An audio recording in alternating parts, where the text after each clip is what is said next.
Hello friends, welcome to my YouTube channel general studies with श्रद्धा।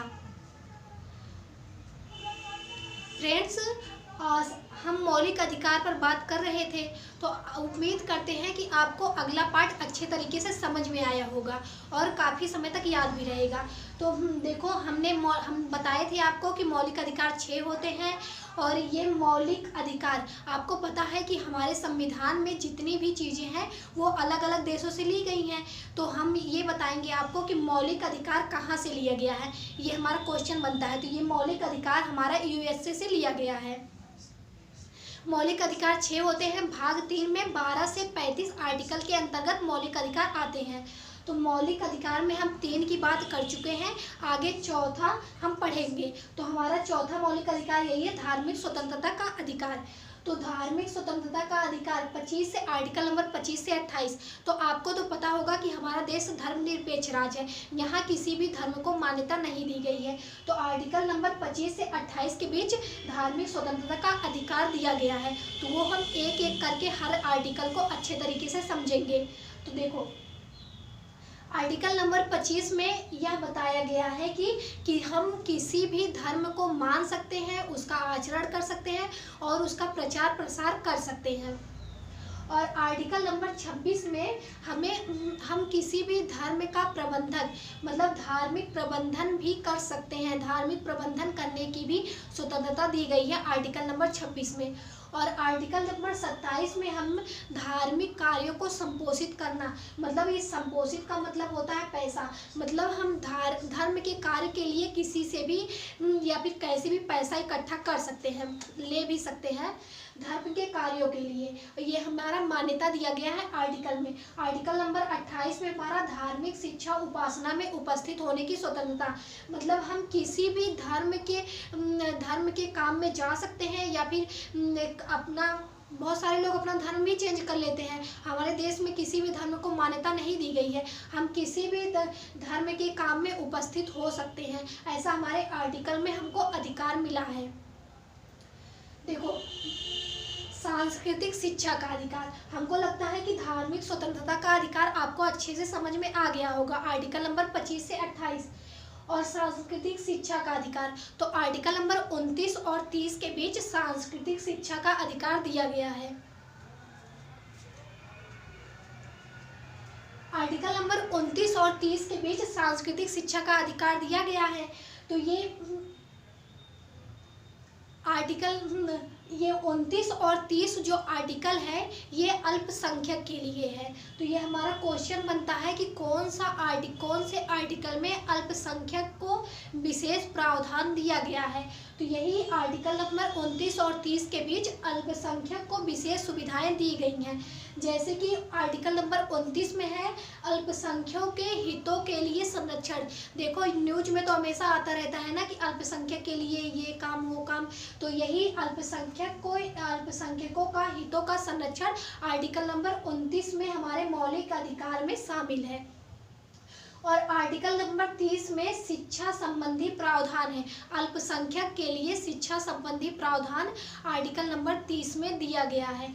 तो ये शिक्षा संबंधी प्रावधान मतलब यही कि अल्पसंख्यक के लिए अलग से शिक्षा का प्रावधान करना, जैसे हमारे देश में देखो उर्दू को भी मान्यता दिया गया है और फिर उनके लिए अलग से स्कूल खोलना, ऐसे भी उनके शिक्षा का भी प्रावधान हमारे आर्टिकल नंबर 30 में है।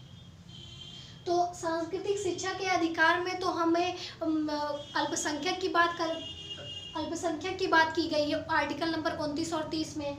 तो अब हम संवैधानिक उपचार का अधिकार देखेंगे। संवैधानिक उपचार का अधिकार आर्टिकल नंबर 32। तो देखो, आप ये सोचेंगे कि आर्टिकल 29 और 30 यहाँ है तो फिर आर्टिकल 32 यहाँ कैसे आ गया। तो जो 86वां संविधान संशोधन हुआ था उसमें आर्टिकल 31 को, जो संपत्ति का अधिकार था, वो भी पहले मौलिक अधिकार में शामिल था ना, संपत्ति का अधिकार, तो उसे जो 86वां संविधान संशोधन हुआ था हटा के कानूनी अधिकार में रख दिया गया था। तो इसलिए आर्टिकल नंबर 32 के बारे में हम देखेंगे। तो संवैधानिक उपचार का अधिकार आर्टिकल नंबर 32 में यही है कि बस सुप्रीम कोर्ट और हाई कोर्ट जैसे मौलिक अधिकार का जो पालन नहीं करते हैं, मौलिक अधिकार का पालन न करने वाले को सुप्रीम कोर्ट या हाई कोर्ट रिट जारी कर सकता है। आर्टिकल नंबर 32 में हमारा यही दिया गया है। तो देखो, सुप्रीम कोर्ट और हाई कोर्ट जो है वो रिट जारी कर सकता है। तो आर्टिकल नंबर 32 में सुप्रीम कोर्ट के लिए, और फिर आर्टिकल नंबर 226 226 में हाई कोर्ट के लिए रिट जारी कर सकते हैं। तो हम यही देखेंगे कि हमारे जो रीट जारी होते हैं वो 5 तरह के होते हैं। 5 प्रकार से रीट जारी कर सकते हैं सुप्रीम कोर्ट या हाई कोर्ट 5 तरह से रीट जारी कर सकते हैं। तो वो 5 कौन कौन से रीट हैं उसको देखो, आइए देखते हैं। तो पहला है हमारा बंदी प्रत्यक्षीकरण। तो ये बंदी प्रत्यक्षीकरण जो है ये यही है कि गिरफ्तारी, अगर तुम्हें कोई गिरफ्तार कर लेता है तो 24 घंटे के अंदर हम मजिस्ट्रेट के सामने उसे उपस्थित करना होता है जो गिरफ्तार किया होगा। तो इसे हम, ये जो 24 घंटे के अंदर मजिस्ट्रेट के अंदर उपस्थित करने वाली बात है, इसे हम आर्टिकल नंबर 22 में भी पढ़े थे ना, और इसमें भी है, आर्टिकल नंबर 32 में भी यही है। ओके, अगला हमारा है परमादेश। ये परमादेश जो है सरकारी अधिकारियों को कर्तव्य के पालन के लिए, परमादेश में आप आदेश याद करेंगे, मतलब सुप्रीम कोर्ट जो है ये सरकारी अधिकारी को, कोई भी सरकारी अधिकारी अगर अपने कर्तव्य से मतलब पीछे हो रहा है, वो अपने कर्तव्य का पालन नहीं कर रहा है, तो उसे कर्तव्य के पालन का आदेश देंगे। ठीक है, सुप्रीम कोर्ट। तीसरा हमारा प्रतिषेध है। प्रतिषेध मतलब यही है कि सुप्रीम कोर्ट जो है ये सुप्रीम कोर्ट हाई कोर्ट को देखती है, कोई भी मतलब कोई भी ऐसा कुछ भी होता है जो उससे नहीं होता तो सुप्रीम कोर्ट हाई कोर्ट को आदेश देती है, ऐसा ही। और उत्प्रेषण जो है, उत्प्रेषण में यही है कि जो है सुप्रीम कोर्ट हाई कोर्ट से अगर कोई उससे मुकदमा कोई सॉल्व नहीं हो रहा है, अच्छे तरीके से नहीं कर पा रही है, तो उसे कहती है कि तुम छोड़ो, इसे जाने दो, इसे मेरे पास भेज दो। इसके लिए ये बोल सकती है सुप्रीम कोर्ट हाई कोर्ट को। अगला हमारा है अधिकार परीक्षा लेख। ये अधिकार परीक्षा लेख जो है किसी सार्वजनिक पद पर अधिकारी का प्रशिक्षण करना, किसी सार्वजनिक पद पर अधिकारी का प्रशिक्षण करना, मतलब जैसे कि इंटरव्यू हो सकता है, तो यही अगर आप किसी भी नौकरी के लिए जाएंगे तो आप उसके काबिल हैं कि नहीं, इसके लिए इसमें जो है आजकल इंटरव्यू ही बोलते हैं, वही जो है ये आर्टिकल नंबर 32 में हमारा है, और सुप्रीम कोर्ट के द्वारा ये सब जारी किया गया है, इसी को रेट बोलते हैं। ठीक है, 5 प्रकार के हैं, बंदी प्रत्यक्षीकरण, परमादेश, प्रतिषेध, उत्प्रेषण और अधिकार परीक्षा लेख।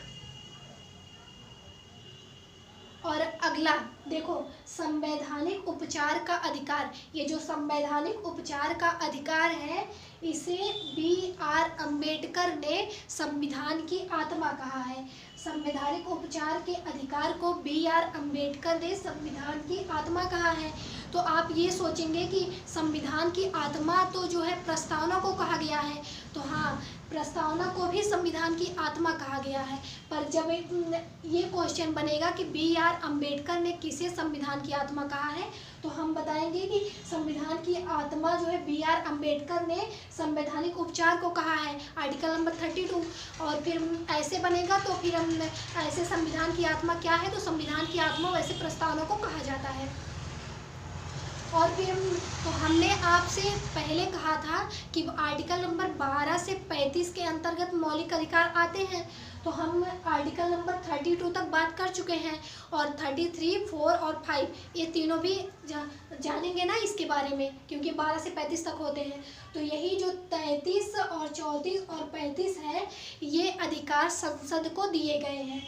जैसे कि ये आर्टिकल नंबर 33 में संसद को अधिकार प्राप्त है सेना या फिर सशस्त्र बल या फिर खुफिया विभाग, इसे जो है जैसे उन लोग काम करते हैं या फिर उनका मतलब अपना सब कुछ अलग सा रहता है, टाइम से रहता है। तो बस ये हमारे आर्टिकल में कहा गया है उन लोगों के लिए अधिकार दिया है, उन लोगों के लिए अधिकार दिया गया है आर्टिकल नंबर 33 में।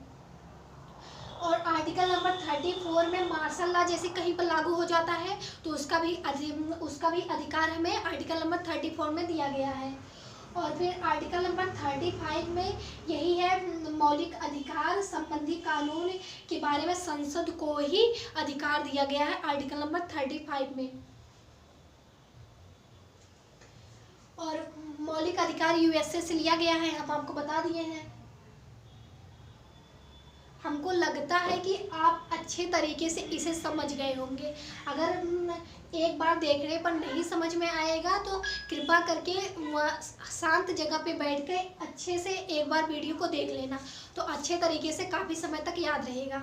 और फिर अगला वीडियो में हम आपसे मुलाकात करेंगे। तब तक के लिए बाय बाय।